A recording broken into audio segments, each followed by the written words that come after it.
नमस्कार. Swami Vivekananda college of management science and art Warud तर्फे मी BA JMC भाग 1 ची विद्यार्थिनी अंकिता संजय शेळके आपले हार्दिक स्वागत करते. मंडळी, आपण साधं साप जरी म्हटला तरी आपल्या अंगावर सरकनकाटा उभा राहतो. ग्रामीण भागात बहुतांश लोक हे शेतीशी निगडीत असतात. शेती करत असताना शेतशिवाऱ्यामध्ये सापाचा सामना हा नेहमीच करावा लागतो. परंतु बऱ्याच वेळा साप हे आपल्या वस्तीत सुद्धा शिरतात किंवा आढळतात. असलेल्या भीतीमुळे आणि अपूर्ण ज्ञानामुळे आपण त्यांना मारून टाकतो. पण तो साप आहे निसर्गाचा आणि पर्यावरणाचा अविभाज्य घटक आहे. त्याचे संरक्षण आणि संवर्धन करणे अतिशय गरजेचे असते. सापाविषयी असलेल्या भीतीमुळे आणि अपूर्ण ज्ञानामुळे आपण त्यांना मारून टाकतो. सापाविषयी संपूर्ण माहिती जाणून घेण्याकरिता आज आपण आपल्या कार्यक्रमात निमंत्रित केलेले आहे वरुड तालुक्यातील सुप्रसिद्ध सर्पमित्र श्री अक्षय कुरवाडे यांना. त्यांच्याकडून आपण सापाविषयी सखोल माहिती जाणून घेऊया. आज तुम्ही सर्पमित्र कसे झाले, त्यामागची प्रेरणा काय होती? माझा मित्र जो आहे तो साप पकडायला जात होता. तर मग मी त्याला बघत होतो. तर असं बघता माझ्या मनात कॉन्फिडन्स वाढत गेला. मग तो हाताळायला देत होता माझ्याजवळ. असं हाताळता मग मी ते थोडं करत नॉन वेनमस हाताळत मग असं शिकत गेलो. धन्यवाद. पहिल्यांदा साप हाताळला तो अनुभव कसा होता? भीती तर वाटतच होती, पण थोडा कॉन्फिडन्स स्टेबल ठेवून ते कार्य करत गेलो. आणखी प्रेरणा मिळाली. मग त्यामध्ये सक्सेस थोडं करत होत गेलो. धन्यवाद. हे काम करताना कोणाचं मार्गदर्शन मिळालं? प्रथम माझे गुरु आकाश दादा सेलकर व आमचे ग्रुपचे सर्पमित्र ग्रुप ऑफ वरुडचे जे हेड आहे आमचे दीपक भाऊ खंडेलवाल आणि माझे सवंगडी मनीष भाऊ बोंडे आणि ओम कोडे यांचे सर्वांचे मार्गदर्शन मिळाले. धन्यवाद. भारतात किंवा महाराष्ट्रात कोणती साप विषारी आणि कोणती बिनविषारी असतात? आपल्या प्रामुख्याने महाराष्ट्रामध्ये आढळणारे नाग, मण्यार आणि रसल वायपर जो आपण घोणस म्हणतो आणि फुरसे जास्तीत जास्त आढळणारे आपल्या महाराष्ट्रामध्ये हे 4 साप आहे प्रामुख्याने. हे विषारी साप आहे. जसे बिनविषारी जर पकडले आपण धामण, कवड्या, तस्कर, नानेटी वगैरे हे बिनविषारी साप आहे. धन्यवाद. तुम्ही आजपर्यंत किती साप पकडले आहेत? असंख्य साप पकडले आहे आणि रिलीज पण केले आहे. धन्यवाद. नमस्कार. Swami Vivekananda college of management science and arts Warud जनसंवाद व पत्रकारिता विद्याविभागातर्फे संचालित सर्व दर्शकांचे SVC न्यूजमध्ये मी आशिका बोरवार हार्दिक स्वागत करते. मंडळी, आपल्याला माहिती आहे की साप हा शब्द म्हटला की आपल्या मनात भीती वाटते आणि त्याला पकडणं तर आपण याचा विचार सुद्धा करू शकत नाही. सापांपासून आपण कसे दूर राहावे आणि तो आपल्याला चावला त्यावर आपण काय करावं आज आपण आजच्या मुलाखतीतून जाणून घेणार आहोत. आज आपल्यासोबत आहेत वरुड येथील सावंगी येथील श्री अक्षयदादा कुरवाडे. आज आपण सापाविषयी माहिती जाणून घेणार आहोत. तर नमस्कार दादा, SVC न्यूजमध्ये तुमचं खूप स्वागत आहे. तर माझा पहिला प्रश्न असा आहे की आतापर्यंत तुम्ही साप पकडले त्यामागचा तुमचा काय अनुभव आहे? साप म्हणजे एक आपल्या भागात आढळणारा एक दुर्मिळ प्राणी आहे आणि तो विषारी आहे. काही विषारी पण आहे, काही बिनविषारी पण आहे. तर असल्या सापापासून जो विषारी साप आहे त्या असल्या सापापासून जे आपल्या घरात असणारे बालक आहे किंवा व्यक्ती आहे यांनी तर पहिले त्यापासून दूर राहावं. तो बिनविषारी असो किंवा विषारी असो. कारण की बहुतांश भागामध्ये म्हणजे आतापर्यंतसुद्धा प्रॉपर सापाची ओळख पटलेली नाही आहे. त्यात विषारी पण असू शकते, बिनविषारी पण असू शकते. बहुतांश घटना अशा घडलेल्या आहेत. बिनविषारी जरी चावला साप तरी माणसाच्या मनामध्ये एकच भीती आहे की साप चावला आता मी मरणार. तर सर्वप्रथम ज्यांच्या घरी साप निघाला किंवा समाजामध्ये साप निघाला त्यांनी त्या सापापासून दूर राहावे आणि सर्वप्रथम सर्पमित्राला कळवावे आणि तिथून बोलावून त्याला सुरक्षितरित्या रेस्क्यू करून जंगलात नेऊन सोडून द्यावे. तर साप चावल्यानंतर आपण त्याची कशाप्रकारे काळजी घेतली पाहिजे, काय सांगाल? साप जर चावला तर सर्वप्रथम तो माहीत पाहिजे आपल्याला की तो विषारी आहे की बिनविषारी आहे. विषारी जर असला तर त्यात इतरत्र कुठेही शरीरावर घाव करू नये किंवा चाकू वगैरे मारू नये. आता मी बऱ्याचदा बघितलं आहे की साप चावला की आपल्याकडे चाकू मारतात, घाव करतात. पण त्यामुळे काय होते, आपल्या शरीराच्या वेन्स ज्या असते छोट्या त्या कटल्या जाते आणि ब्लडचं जे आहे ब्लड हायली ते म्हणजे व्हायला जाते. त्यामुळे मृत्यू म्हणजे कन्फर्म होते. मृत्यू जो आहे माणसाचा तो कन्फर्म होते. तर असल्या गोष्टी टाळल्या पाहिजे आणि प्रॉपर त्याला बँडेज वगैरे करून आपल्या जो दवाखाना आहे तिथं पोहोचवलं पाहिजे, तिथं अँटीव्हेनम घेतलं पाहिजे. आजपर्यंत तुमच्यासोबत सापाबद्दलचा धोकादायक प्रसंग काय घडला आहे, तुम्ही काय सांगाल? एकदा घडलेला आहे माझ्यासोबत. गावामध्ये असताना मी तेव्हा म्हणजे जस्ट 2 वर्ष म्हणजे 2 वर्ष झाले होते मला शिकून. 6 फूट जातीचा साप होता तो. तर 6 फूट जातीचा साप होता तो. असा काम करत तो खोपडीमध्ये निघाला. तर 1 तास त्या सापाने माझा रेस्क्यू करायला घेतलाच. खतरनाक तो मुवमेंट होता माझ्यासाठी. माझं पूर्ण शरीराचं पाणी होऊन गेलं होतं.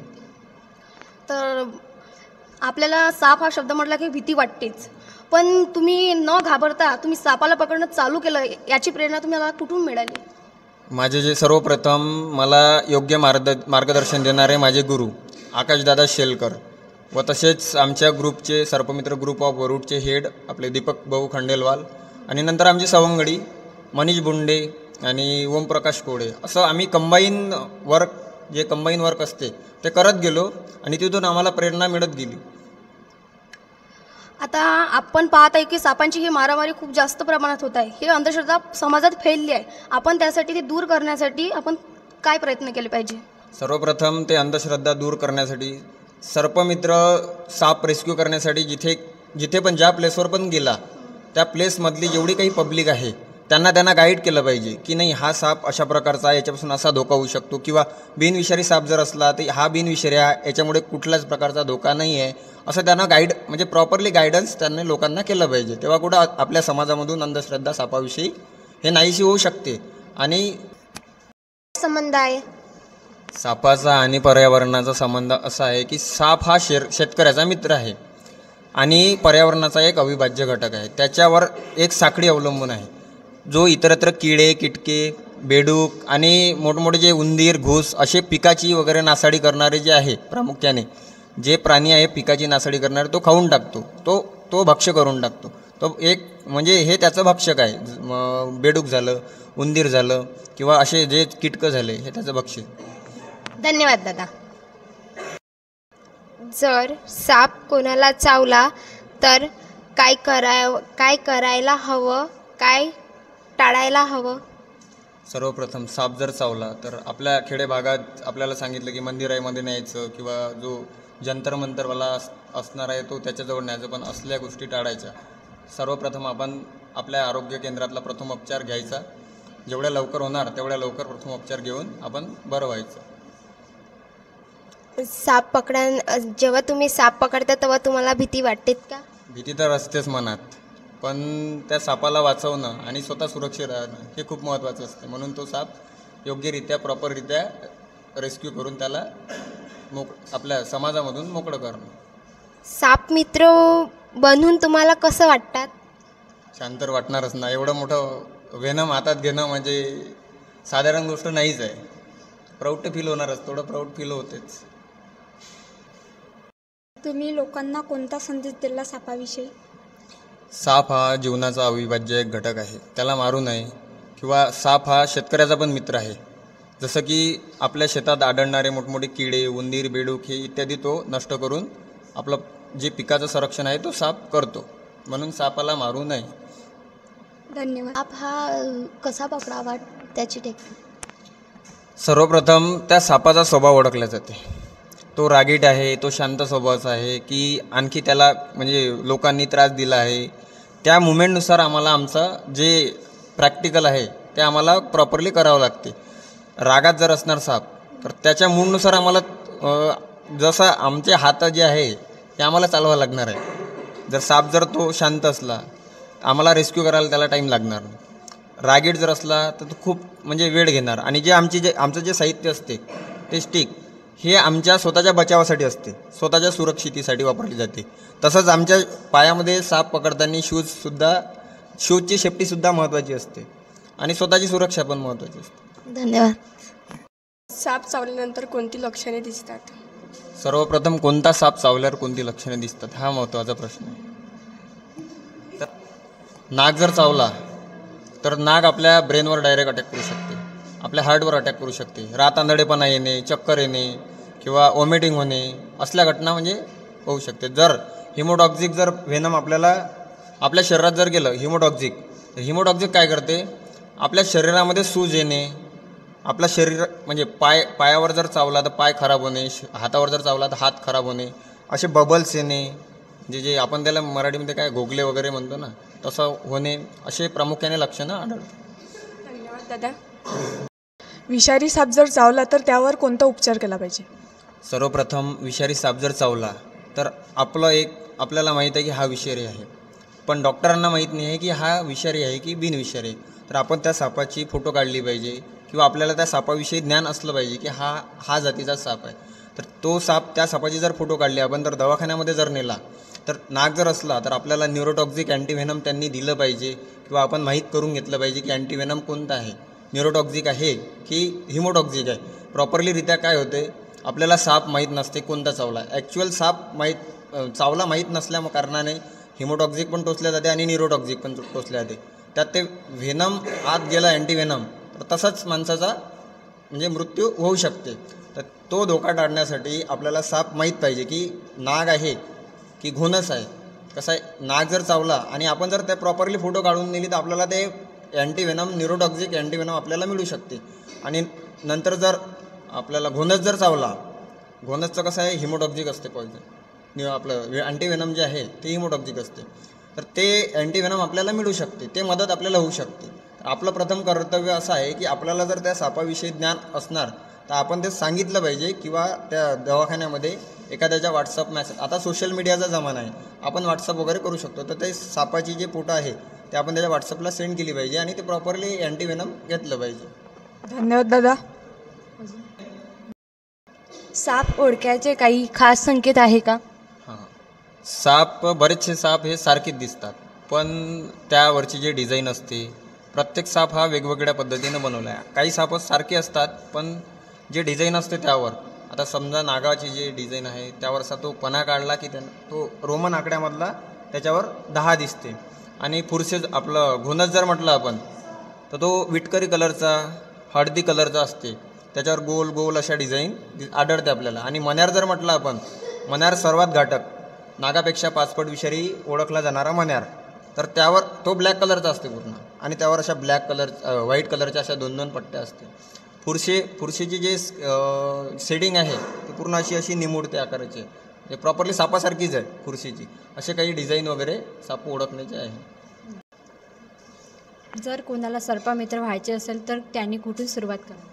सर्वप्रथम साप ही व्याख्या त्यांनी समजून घ्यावी की साप काय असते, त्यात बिनविषारी आणि विषारी या गोष्टीचा त्याने अभ्यास करावा. नंतर मग एखाद्या सर्पमित्रासोबत मुलाखत घेऊन त्यांनी सर्पमित्र बनण्याचा प्रयत्न करावा.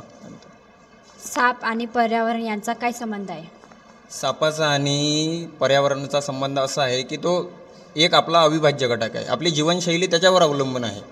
साप म्हटलं की तो आपले किडे, किटाणू, बेडकं इत्यादी सगळं तो संपून टाकतो. जे आपल्या पिकाला हानी पोचवणारे, नासाडी करणारे जे आहे ते नष्ट करून टाकतो. धन्यवाद. साप पकडल्यानंतर तुम्ही कसं पुनर्वसन करतात? साप रेस्क्यू केल्यानंतर आम्ही त्याला तिथून 5 किलोमीटर एरियामध्ये जेवढा काही सरफेस एरिया असणार त्याचा फॉरेस्टचा, त्यामध्ये आम्ही रिलीज करून टाकतो त्यांना. सर्पमित्र म्हणून तुम्हाला कोणता प्रसिद्धात मिळतो? आम्ही प्रॉपररित्या जे पब्लिक असते त्यांना आधीच सांगून देत असतो की तुम्ही सुरक्षितरित्या त्या सापावर फोकस करून ठेवा. जोपर्यंत आम्ही येत नाही तोपर्यंत तुम्ही त्यावर लक्ष देऊन ठेवा. तर योग्यरित्या जे लोक आहे आसपासचे ते योग्य पद्धतीने तिथं लक्ष देऊन ठेवते आणि मग आम्हाला पकडायला इझी जाते. सर्पमित्र म्हणून तुम्ही काय करू इच्छिता? समाजामध्ये जेवढ्या काही अंधश्रद्धा आहे किंवा सापाविषयी जेवढे काही गैरसमज आहे तेवढे दूर करण्याचं काम आम्ही करू शकतो. साप पकडताना तुम्हाला कशा प्रकारची भीती किंवा काही म्हणजे वेगळं काही वाटते का? भीती तर असतेच मनात, पण सापाला समाजापासून थोडं कुठंतरी दूर नेऊन त्याचं पुनर्वसन करणं हे आमच्यावर रिस्पॉन्सिबिलिटी असते. मग ते तेवढ्या वेळामध्ये आम्हाला तो साप रेस्क्यू करून त्याच्या सानिध्यात सोडणं आमच्या म्हणजे स्वतःवर रिस्पॉन्सिबिलिटी असते. त्या कारणानं आमच्या मनात भीती वगैरे असून पण आम्ही दाखवत नाही. धन्यवाद सर. धन्यवाद. तर आज आपल्यासोबत होते श्री अक्षय दादा. यांनी आपल्याला सापाबद्दल खूप अतिशय चांगली माहिती सांगितली आणि आपल्याला साप जर चावला तर आपण त्याबद्दल कोणते प्रयत्न केले पाहिजे आणि त्याची काळजी कशी घेतली पाहिजे याबद्दल आपण माहिती जाणून घेतलेली आहे. धन्यवाद दादा.